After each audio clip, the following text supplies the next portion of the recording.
देखो बेटा,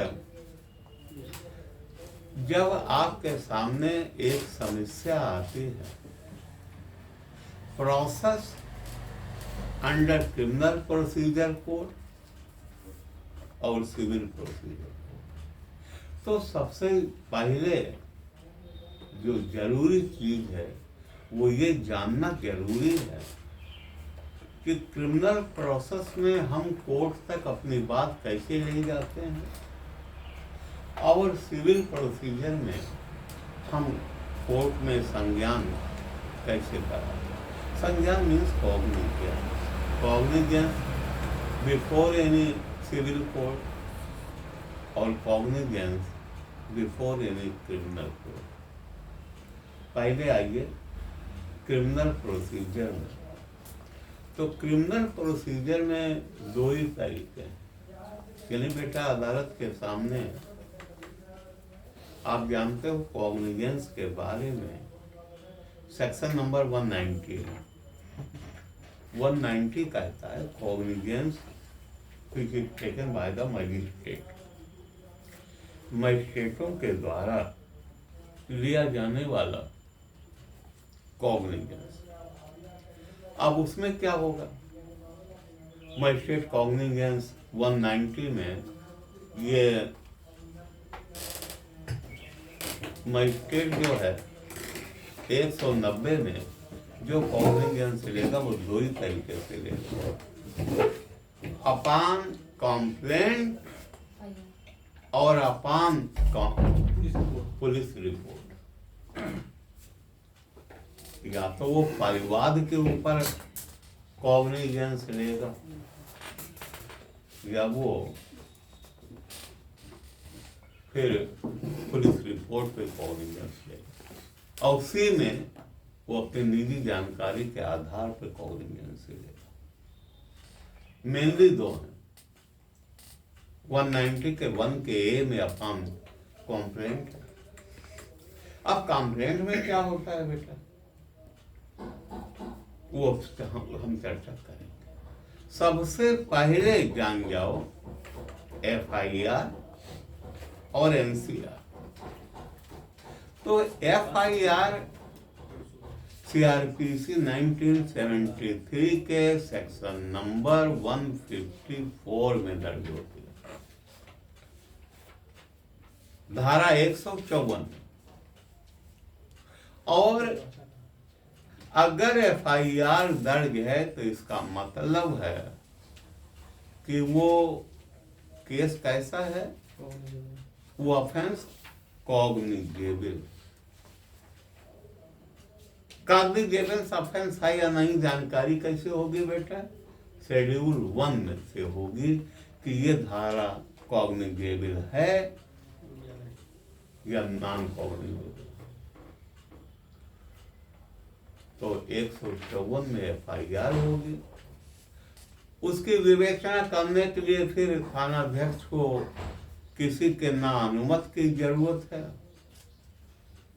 और न किसी के आदेश की जरूरत है। वो इन्वेस्टिगेशन पूरी करेगा और चार्जशीट भेजेगा, जो इसके लिए धारा 173 का क्लाज 2 है, और मामला आ जाएगा 190 में।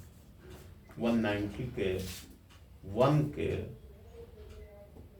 बिल, उसी को कहते हैं police report. Police report section number 2 के R में डिफाइंड। पुलिस रिपोर्ट के अंतर्गत चार्जशीट भी आती है और फाइनल रिपोर्ट भी आती है। दूसरी चीज और जान जाओ कि एक सेक्शन नंबर 155 है, 155। 155 में NCR दर्ज होती है। NCR उन मामलों में दर्ज होती है जो ऑफेंसेज नॉन कॉग्निजेबल होते हैं। इनकी जानकारी आपको शेड्यूल 1 से मिलेगी। 155 में जो NCR दर्ज होती है कितने प्रतियों में होती है, 2। वो दो प्रतियों में होगी। एक प्रति बेटा जो लिखाने है उसको दे दिया जाएगा इस निर्देश के साथ कि जाओ अदालत से इस पर इन्वेस्टिगेशन करने के आदेश ले आओ। अभी थाने में पड़ी रहे। हालांकि थानाध्यक्ष चाहे तो खुद भी ले सकता है। तो इसके बाद 190 अगर उसमें अनुमति मिल गई, अनुमति मिलती 155 के खंड 2 में,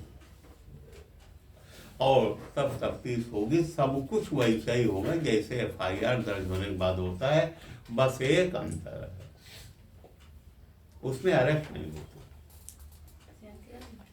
NCR।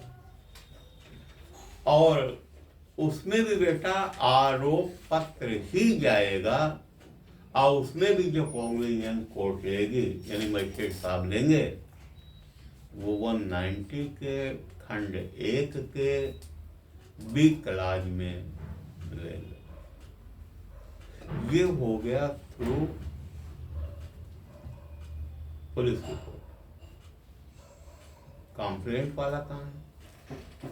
सबसे पहले आदमी ट्राई करता है थाने में रिपोर्ट लिखवाना, क्योंकि हमारे हिंदुस्तान में हर वादी के मानसिकता होती है रिपोर्ट लिखा दें, पुलिस इनके दरवाजे पावे, 10 गाली दे, पकड़ के खींचे, हमारी समाज में नाक ऊंची हो जाए, उसकी बेइज्जती हो जाए। एक तो ये काम। दूसरा ये है कि कंप्लेंट में हर स्टेप पे उनको खर्चा करना होगा, और एक बार अगर स्टेट केस हो गया उनको कुछ नहीं करना, सारे एक्सपेंसेस गवर्नमेंट करेगी, इसलिए उनको वो सुविधाजनक होता है।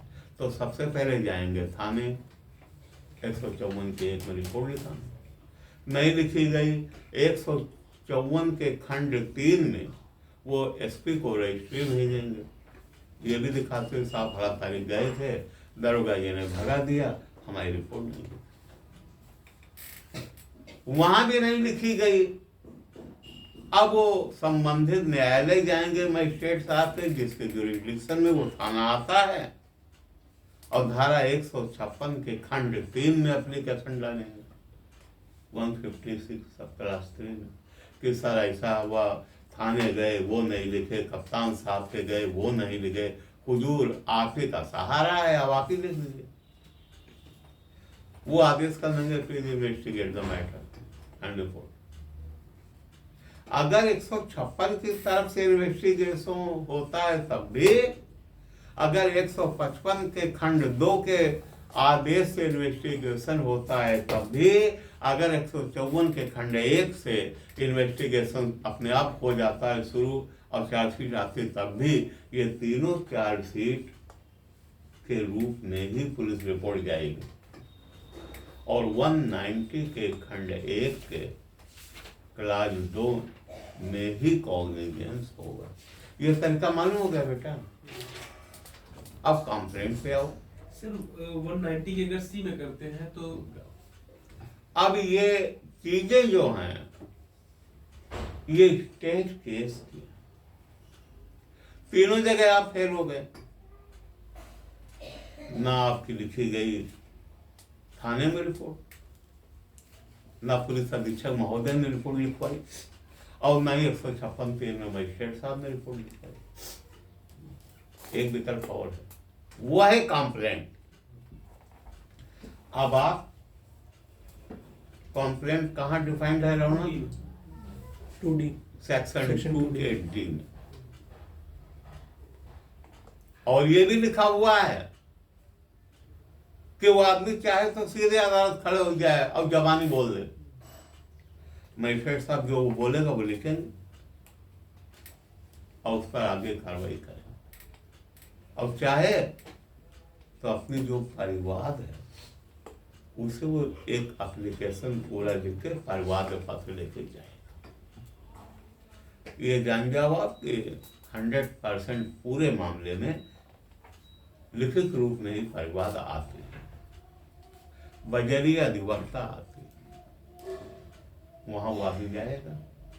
तो एक चीज ध्यान देना, अभी कल को जब आप बैठोगे कोर्ट में मजिस्ट्रेट के रूप में,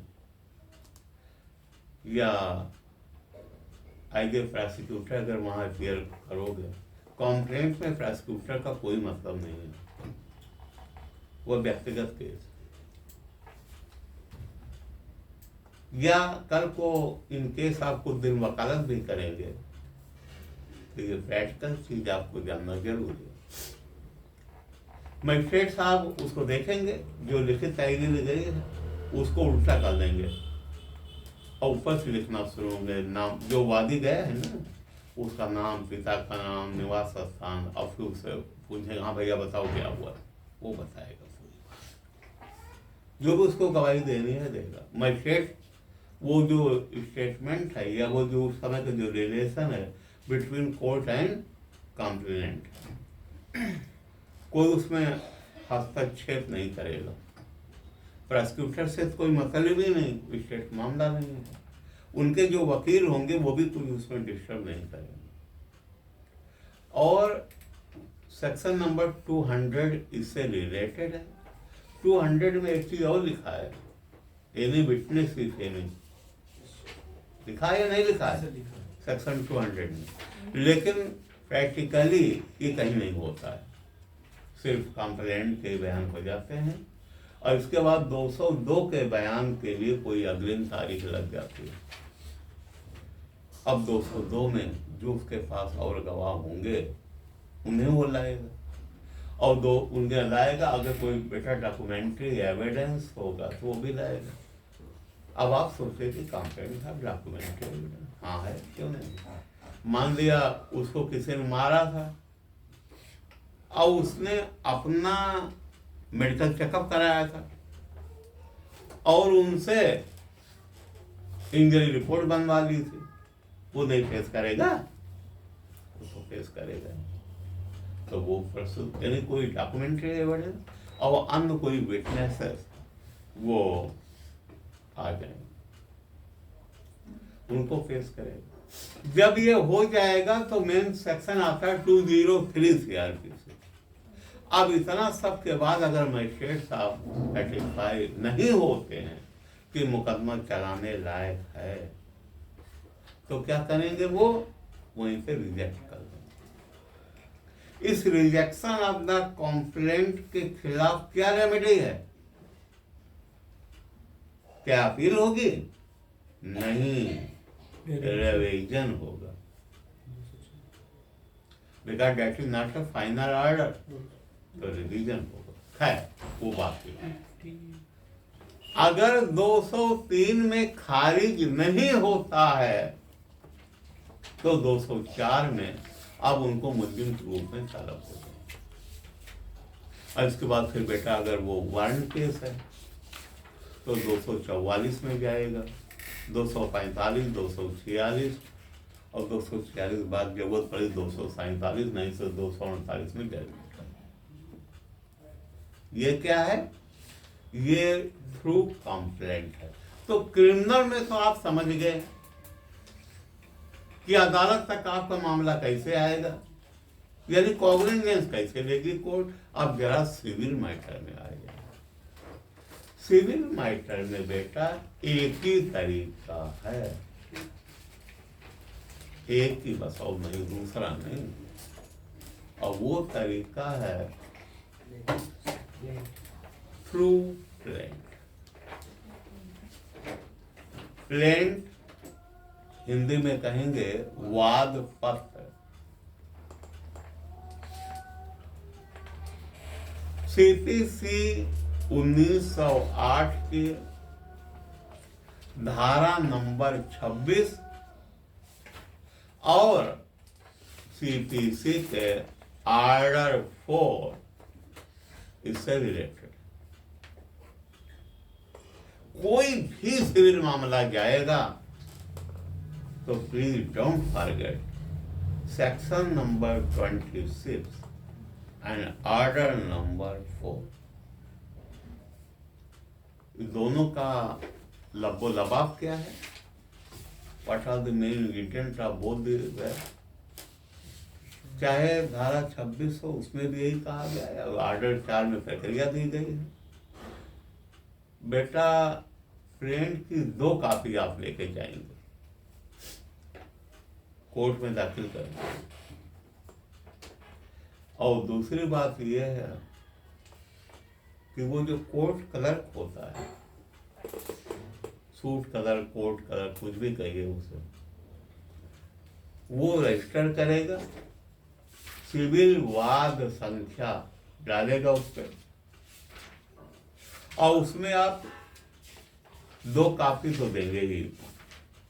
मान लिया डिफेंडेंट आपके मामले में 3 है, तो 3 कॉपी और देंगे, उनके समन देंगे, परवाना दाखिल करेंगे। क्योंकि सिविल मामला है, यहाँ सारे एक्सपेंसेस आपको ही बियर आउट करना होगा। गवर्नमेंट कुछ नहीं करेगा, कोर्ट कुछ नहीं करेगा। वो फिर केस रजिस्टर्ड हो जाएगा, सिविल जज साहब उस पर कॉग्निजेंस ले लेंगे, और वो जो आपकी प्रिंट की कॉपी है वो मैं समन दिया ही आपने, उनके एड्रेस पे पहुंचा दिया जाएगा, और उनको 30 दिन का मौका मिलेगा। 30 दिन में वो अदालत में आए और इसका जो रिटन स्टेटमेंट है वो दाखिल, उसे आप कोर्ट के लैंग्वेज में जवाब दावा कहते हैं। जवाब दावा, दावे का जवाब। एक चीज और जान जाइए कि जनरल प्लीडिंग के बारे में जो प्रोविजन है, किस ऑर्डर में है? 6 में। प्लेंट के बारे में जो भी कुछ दिया है वो ऑर्डर 7 में। जैसे प्लेंट होगा बेटा तो नेम ऑफ द कोर्ट होगा, नेम ऑफ द पार्टीज होगी, उसे में आप छोड़ देंगे स्थान जिसमें सिविल वाद संख्या डाला जाए, उनके एड्रेस होंगे, और इसके बाद आप जो कह रहे हैं, जो भी आपको ग्रीवांसेज हैं डिपेंडेंट से, वो दिखेंगे पैरा वाइज, और नीचे वेरिफिकेशन ऑफ द प्लेंट होगा, आपके हस्ताक्षर होंगे, और वकील साहब उसे दाखिल करें। WS के बारे में जो जानकारी है, ऑर्डर नंबर 8। ऑर्डर नंबर 8 में कौन कौन चीज है? रिटर्न स्टेटमेंट, सेटअप और काउंटर क्लेम। ऑर्डर नंबर 8 में रिटर्न स्टेटमेंट है और सेट ऑफ है, मुजरा, और काउंटर क्लेम जिसे कहते हैं प्रति दावा। ये डिफेंडेंट को पहुंचेंगे। डिफेंडेंट 30 दिन के अंदर अपने अधिवक्ता महोदय से संपर्क करके उसका जवाब दावा तैयार करेगा, और जवाब दावा तैयार करने के बाद वो कोर्ट में समय रहते दाखिल करेगा। अब कोर्ट के पास क्या क्या चीज आ गई? प्रिंट थी, उसका जवाब दावा आ गया। अब वो दोनों चीजों को अध्ययन करेंगे। प्रिंट में कितने ऐसे पॉइंट हैं जिनको डिफेंडेंट एडमिट कर रहा है। ये एडमिट कहाँ है, किस एक्ट में मिलेगा एडमिशन? Indian evidence. ये इंडियन एविडेंस एक्ट में। और आपने ध्यान दिया होगा जब मैं पढ़ा रहा था कि वहाँ ये कहाँ शुरू हो रहा है एडमिशन? 17 सेक्शन नंबर 17 से शुरू हो रहा है, और 18 में भी एक चीज है, क्योंकि 17 से लेके 20 तक उन लोगों को जिक्र किया गया है जिनके अगर वो एडमिट करते हैं तो मान लिया जाएगा कि आपने एडमिट किया। सामान्य भाषा में ये भी समझ लीजिए कि जो एडमिशन है वो सिविल मामले में ही होता है, जो कन्फेशन है उसको वो तो एक्सक्लूसिवली क्रिमिनल मामले में होता है। तो अब इसके बाद सिविल जज साहब ये भी देखेंगे कि इसमें अब डिस्प्यूटेड पॉइंट क्या क्या है। यही डिस्प्यूटेड पॉइंट के लिए वो क्या बनाएंगे? फ्रेमिंग ऑफ इशू होगा। फ्रेमिंग ऑफ इशूज होगा। What are the main issues in this matter? Order sir 10 नहीं, 14 है क्या? Framing of issues. देखो आदेश कौन सा 14 है? 14 है। अब फ्रेमिंग ऑफ इशूज हो गया तो वो जो प्लेंटिफ है वो अपना गवाही देगा और अन्य उसके जो विटनेसेज हैं उनकी गवाही कराएगा। और इसके बाद अब फिर वही बात आ गई बेटा 138 एविडेंस वाली। प्लेंटिफ की तरफ से एग्जामिनेशन ऑफ चीफ होगा, डिफेंडेंट की तरफ से क्रॉस एग्जामिनेशन होगा। ठीक, यहाँ 313 के बयान न दिखाने लगना, वो क्रिमिनल प्रोसीजर है। और जब ये गवाहियां हो जाएंगी तब डिफेंडेंट भी तो गवाह लाएगा। डिफेंडेंट के वकील साहब एग्जामिनेशन इन चीफ कराएंगे और प्लेंटिफ के वकील साहब उनको क्रॉस करेंगे। और जब ये सारी प्रक्रिया हो जाएगी तो आर्गूमेंट होगा। और जब आर्गूमेंट के बाद जजमेंट होगा, वो जजमेंट का जिक्र कहाँ है किस आदेश में? ऑर्डर 20 में। जजमेंट एंड डिग्री देखो दोनों के आदेश भी इसमें है। इसमें भी मन लगाओ भाई, इसी इतना इंटरेस्टिंग सब्जेक्ट है। ऑर्डर 20 तो judgment and decree. Judgment and decree. एक बात और है बेटा, अब क्रिमिनल प्रोसेस में जजमेंट फाइनल है, यहाँ फाइनल नहीं है। यहाँ जो भी होना होगा अब डिग्री के बाद होगा। इसलिए डिग्री की अहमियत है। आप अपील करेंगे तो डिग्री के आधार पे, रिवीजन करेंगे तो डिग्री के आधार पे, और एग्जीक्यूशन का मुकदमा लाएंगे तो डिग्री के आधार पे। ये मामला था जिसमें कैसे हम कोर्ट में संज्ञान लाते हैं, क्रिमिनल प्रोसेस में क्या प्रोसीजर है, क्या लॉ कह रहा है, और सिविल प्रोसीजर में हम कैसे मामला लाते हैं, इसका प्रोसेस हमने आपको बताया। अब जब कोई अगला वीडियो हम लोग बनाएंगे तो उसमें इन दोनों को कंपेयर करते हुए इसके जो आगे की चीज़ें हैं उन पर चर्चा करें। बहुत बहुत धन्यवाद।